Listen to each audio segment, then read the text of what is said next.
All right, I am Mike Taggart, and today is July 27th, 2026. Tomorrow, I turn 59, and I had an idea that if the Lord willing, that is, I get to live another year before I turn 60, I kind of want to, kind of line things up. I want to get into better shape because I don't think there's much hope in delaying it, and then trying to get into better shape and everything. And also, I thought it might be, if anyone's ever interested, I'm not trying to be like humble or nothing, but maybe down the road, grandkids and stuff like that might want to know a little bit more about their history. And I don't have a lot, but this may prompt me to do some digging into my history as well. Uh, but if they ever want to know, this might be a good avenue. I kind of want to leave it behind for those who come after. If this is still a platform, in 20 years, who knows? But I figure if I record some stuff, I plan on doing this maybe, the goal is 2 years and once a week. And I'd probably do, to be honest, throughout the week, and then create a video and then post the video. But it's going to be nothing. It's not going to be something that I believe I'll get a bunch of followers or anything like that. I just think it's going to be something that maybe my kids will watch one day after I'm gone, or even now, maybe to learn more about me, if they wanted to know anything like that. And just to record, the life, because life is short. It's real short, and the older you get, the faster it goes. And I'm surprised by that, but I'm not sure why I am, because throughout my whole life, people said that, and I thought they were stupid. That goes along with a lot of things, and like the first thing that maybe I should do on this is talk about a little bit about me, where I came from, who my parents are, who my grandparents are, just as a place to start. I'm also kind of trying to do this as a way to learn how to speak better, because I say a lot, and I pause at weird times and repeat myself in weird places. I've noticed that as I just did it. As a realtor, the CRM that we use records initial phone calls that come in, and you see what's it called? Not the translation, but the transcription after you're done. And I'm reading mine, and it's like, hi, hi, I'm, that kind of thing.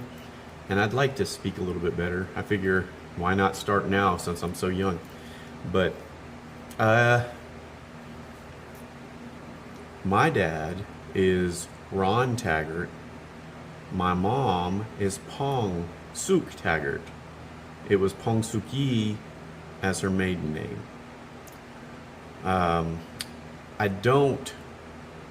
Embarrassing, I don't know my grandmother's name on the Korean side. I just always called her Harmony because that's the Korean word for grandmother. She was not from America. She was from Korea. She survived like the Korean War and stuff, and raised a family through it. Her husband died after I was born, and I met him, and he was called Harlabaji, and I met him one time when I was about, I can say 5, but he was, from everything I recall at that age, pretty stoic, didn't really have anything to do with me, and I think he was sick the whole time that we were there, and maybe even that's why we were there, but I was too young to know. And he died a little bit after that. Not sure even what he died of. My mom has several sisters and one brother. Let's see if I can name them all off. There's her, she's the oldest, and I believe Pongokimo was the next oldest, and Emo is who I call all my aunts, because apparently that's what I learned as the Korean word for aunt. So emo, emo, emo. It's like, except for Mangne, she's the youngest of the group, and that lady is in amazing shape. She looks like, I guess what, she's 70 something now, maybe right at 70 in a little bit, but she looks like she's 40, if that. In any case, she was the baby, and so we always called her baby, which is apparently Mangne, and that's what she was called, ever since I ever met her. Let's see, and there's Pongja Emo, I believe was Pongye Emo, then Pongja Emo, Pongok Emo, then Mangne. Samchun, which I think is just a Korean word for uncle, is, I don't know his real name or anything. That's all I know. A funny side story about that is when I was little, my mom, like, they would have someone over, or they would be calling and talking to them, and they would be speaking Korean, and I was so embarrassed. I was like, why are you speaking Korean? We're in America, blah, blah, blah. And I never learned Korean except for maybe, quite a few little bad words and basic things. I can kind of make out sometimes what they're talking about, but I can't speak it at all. I wish I had. Another one of those things where hindsight is 2020, but the wisdom of your youth is folly. I swear, yeah. And this is going off on another tangent, but I'm going to tell you another story about that. I was looking at myself in a video that my oldest son took of us golfing, and he was like, it was early in the days where people were creating YouTube channels like crazy and stuff like that. So he was recording stuff, and he's a pretty funny guy anyway. But I was wearing this really oversized windbreaker thing with these blue sweatpants with a white stripe on the side, a funky colored, Adidas or some other shoe, and I look like the biggest slob I have ever seen. I'm gonna try to find a picture of it, and I'll insert it into this video. And people may not think much of it, but the point is, I thought it was fine. And you might think that way too. It's like, who cares what I look like? But you will. I mean, at least I do now. I wish I had listened to more people, because I cannot leave the house without my beautiful wife saying, "Are you going to wear that?" And a lot of the times I was like, "Yeah, big deal," and I just ignore it and walk out. And it's not a fashion show. I get that, but you never know when your picture's going to be taken, or whether you're in someone's memory or a video for the rest of your life, and you look like a absolute goober. I mean, I was on a golf course. You're supposed to look at least kind of decent, even though it was a shabby little country club or whatever. It's still, it represented my mindset, I feel like. And even farther back than that, as a kid, and I have grandkids that do this right now, and I know I did it a lot, so I don't blame them. But I wish I knew how to correct it, because as a young child, you don't know what hairstyle you should have. And I would scream, not scream, that's what it is. I was like, no, it's got to be over my ears. I got to have my hair over my ears. You can't show my ears. And I look back on those pictures, and you might want to look up Dorothy Hamill, because it looked like I had the Dorothy Hamill haircut. I mean, I had a lot of hair. It came down like this, and it was like that, and a bowl, and it just went whoop, and it looked like I was the envy of every girl who wanted a Dorothy Hamill haircut, because that's what I looked like. And I was called a little girl so many times growing up, it's ridiculous. And I never got the hint. Never got the hint. And so the key is like, everybody's like, oh, let your kids decide for, what they want to do, what they want to be, what sex they want to be. It's kind of crazy world we live in now, thinking that kids can decide that kind of stuff for the rest of their life. even for then, for that time period, it's just idiotic. I'm not saying force your kid to do every single thing, but what I'm saying is I wish there was someone who could have spoken to me in a way that would have jogged my head and I would have had respect for it enough to listen, because there was a day when I would look back, at my pictures, like I look back at them now. I might, put them on this video if I can find any from my family as I was growing up, about when it changed, when I looked respectable / presentable, let's just call it, and then I turned into this little girl, or this, just stupid kid. Here's this one picture. I know we were in Colorado, and I remember the day. I can vividly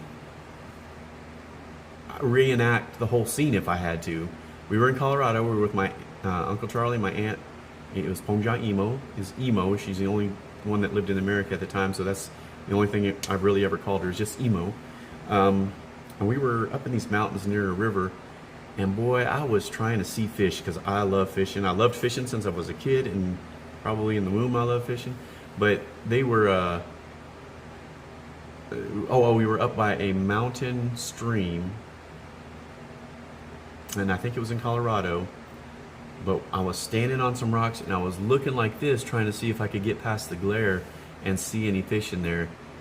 And I looked like a Martian. I looked like an alien with that haircut.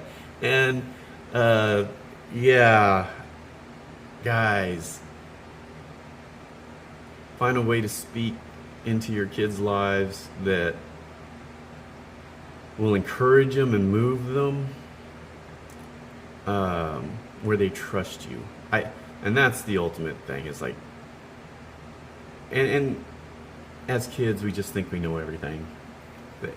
They don't. And I still kind of feel like a big kid. But, it's just one of those things where you be able to say, Mike, that haircut makes you look like this. And one day, and I would go, oh, okay, so what do I do? No, we don't do that. And I'm telling you, there is no lesson learned now. I mean, the lesson learned now, it doesn't help me.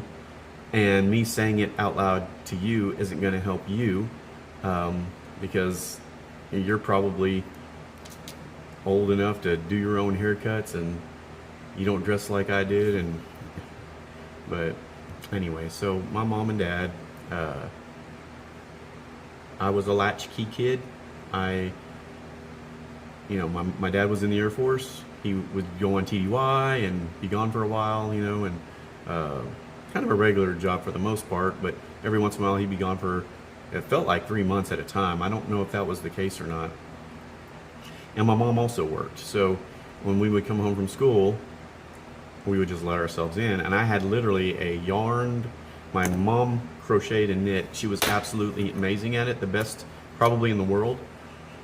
And she crocheted this necklace with a key on it that I wore, and it itched. I'm getting itchy thinking about it, but it would itch just hanging there on my neck. And we get home, I'd unlock the door, walk in, got a snack, turned on the TV, played, whatever,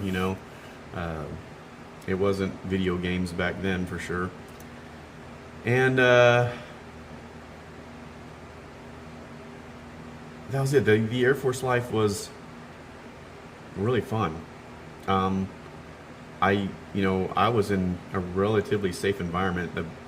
The base cops had nothing better to do but, write people tickets and give them a hard time when they see them and that kind of thing. And me and my buddies would just stay out and play. I mean, not doing mean and evil things. In fact, we would do mainly sports stuff.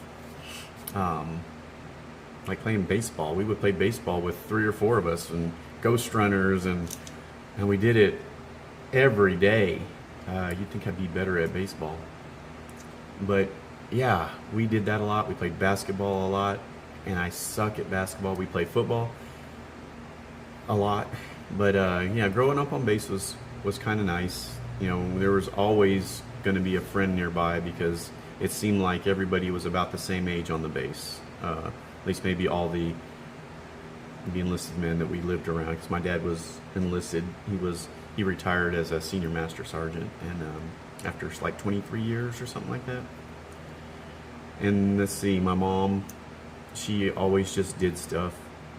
He actually worked this one job in the middle of the night with a lady named Ping. She does ping and pong, which is really funny, and it was funny to me as a kid anyway.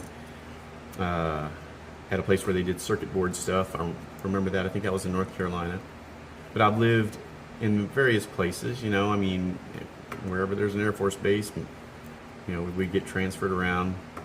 Lived in Okinawa at one point. I think I was, that'd be first grade, so maybe 6. Is that 6? Yeah, that's when I got bit by a dog, my face, and I remember seeing my feet flying like this, and the dog's going rah, with my, you know, face in its mouth. My fault, by the way. My sister had the brilliant idea, let's hug dogs. I'm gonna hug this nice dog that they let walk around. You go hug the one with the big chain on it over there by the fence, and it only has like 6 feet. And I'm like, okay, here. Rah! I'm like, ah! You know, I'm looking through my feet, and I see this lady's feet, and she's standing in the door like that. I can't see her head because the dog's tonsils are hanging right there. But yeah, and I remember going to the hospital and getting stitches, and I might have a scar right here still. You know, and it's one of those things where remember laying in the hospital they had like my eye available, and they put papers everywhere except I could see up like through a hole, and I remember seeing the guy's hands and arms like just, you know, right here by my face like that, doing this. I don't remember feeling anything, but yeah, I'm not afraid of dogs. I'm cautious around, you know, stray dogs, because I've seen on YouTube they can be pretty vicious. But I've got a dog. I love dogs. In fact, my dog's right here. This is Libby. Love her to death. Best dog. I've had some good dogs lately. Let's see. So I've got a sister whom I don't like. We're not very close or anything. That was going to be sealed by our growing up and how everything was managed through her. Yeah, that's probably another video. But we just went different ways. She's a great lady and everything, has 3 great kids, super smart. She's brilliant, but you know, we just don't get along the best is all. You know, that's about it. And that's it. I just have that one sister. She's a couple years younger than me.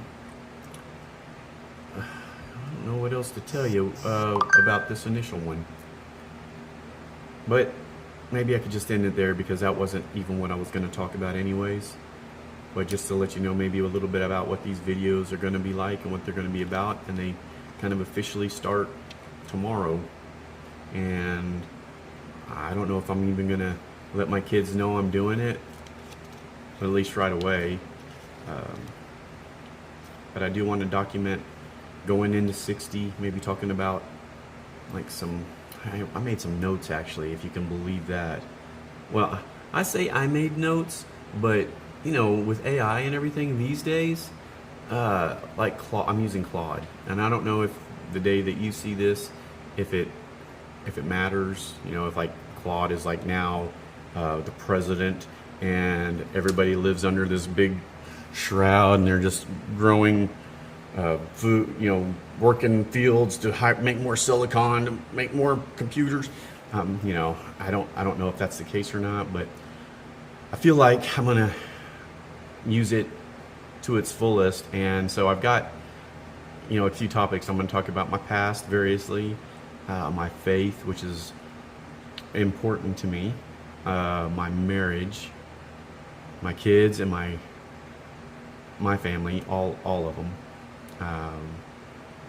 Health and fitness is a big one, because I kind of want to use this as my accountability partner too. Wealth and work, how all that's going, and my thoughts on that. Relationships and friendships. Got some really special friends, and it's weird how special they are, but I never see them, you know, just, it's kind of weird. My life lessons and wisdom, which I don't have a lot of, and I used to think I did. We're going to talk about life, death, because hey, it's coming fast. Especially as you hit that 50, boy, whoosh, it's a downhill stroll. And, I find, I see these people talking about, waking up every day, like 3 o'clock in the morning and thinking about your mortality, blah, blah, blah. It's true, you do. I mean, just out of the blue. Maybe not everybody does, but someone said that at one point, and it's true for me. Maybe if we have any big questions, stuff that comes up, maybe hard times in marriage or whatever, my passions and hobbies. Yeah. The future, my future, what I see as coming up, what it's like getting older. I don't feel like I'm old. I don't feel like I'm getting older. I still feel like I'm honestly in my 25 or so. I feel like I don't know. I probably can't throw as hard as I could when I was younger, but I feel like I might be able to get there pretty quick. I mean, and that's my wisdom, which is foolishness, because I know I can't run. I haven't run to run. It's been a minute, right? A couple years, maybe a year, or at least a year. I haven't had a reason to. I'm not running routes on, catching a football or anything like that. But it's kind of going to be a letter to whoever happens to see this. That's all I can say. It's going to be about nothing. It's going to be just about things that I might think are important to pass along, maybe.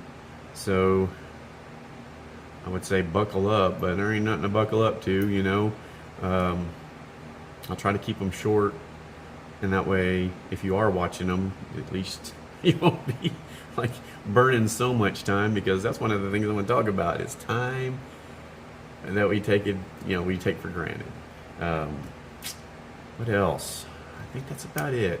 I may try to find some videos that I was talking about earlier and kind of put them on the end here so you can see what I'm talking about. Maybe try to locate that picture. I don't think I'll be able to, but I can see it vividly in my head, me going, like looking down, my head just like with that hair, looking good. So I didn't have the ladies when I was a young guy. Well, besides the fact that I was way more Asian then, and being where I was, that was it's kind of funny. They talk about, I'm going on and on about racism, and there was a little stint recently of racism against Asians, but I've been called gook by black people, chink by white people. My best friend when I was growing up used to call me Micah de Chinka. Micah de Chinka de herda. He would say it like that, and it was fun. I honestly don't care. I can't see why it gets under people's skin what other people think of you or me, right? Like, there are very few people in my life that are that important that will say something to me or about me that's going to make me go, ooh, they think that. I don't know. I don't care. I might be slightly a psychopath or a sociopath or something, because there's just so many things that I don't care about. And one of them is what other people think of me. And I just talked about how I was dressed and what my hair looked like. But that's how I think of myself after seeing that, ignoring the wisdom of people who told me better. That's what I'm not happy with, because I could have presented myself and felt better about myself with all that. So it's not really about what other people think, but it is about how I did not listen to the wisdom of those around me. And in any case, that's a valuable thing. You need to do that.